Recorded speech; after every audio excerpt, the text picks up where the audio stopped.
हरे कृष्णा। आजकेर गीतामृत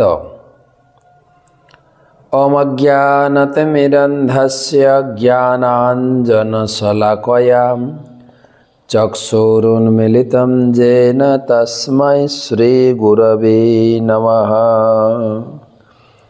ओं नमो भगवते वासुदेवाय।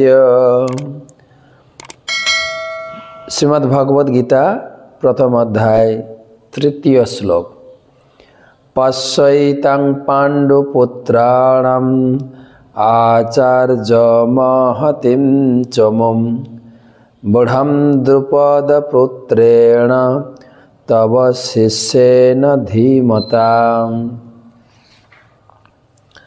আমরা আছি প্রথম অধ্যায়ে, যেখানে কুরু পাণ্ডবের যে যুদ্ধ কুরুক্ষেত্রের মাঠে দুর্যোধন তিনি তার গুরুদেব দ্রোণাচার্যের কাছে গিয়ে পাণ্ডব পক্ষের সৈন্যদের বর্ণনা দিচ্ছেন।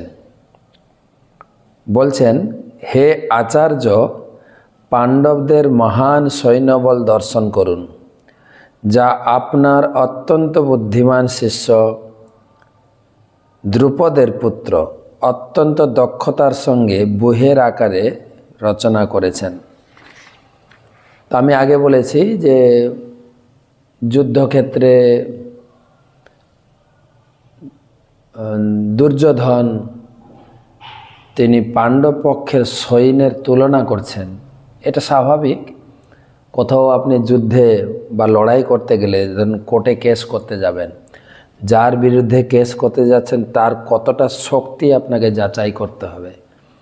আমি তার সঙ্গে অর্থের বলে পারবো তো, আমি তার সঙ্গে শক্তির বলে পারবো তো, আমি তার সঙ্গে বুদ্ধির বলে পারবো কিনা।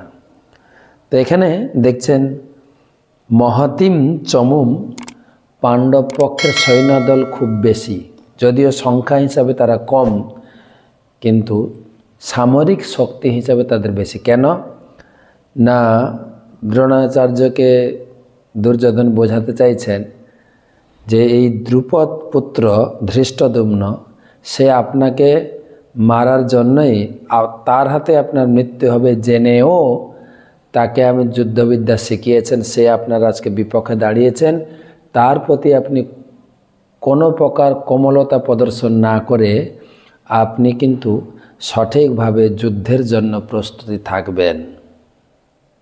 পরের শ্লোক কালকে।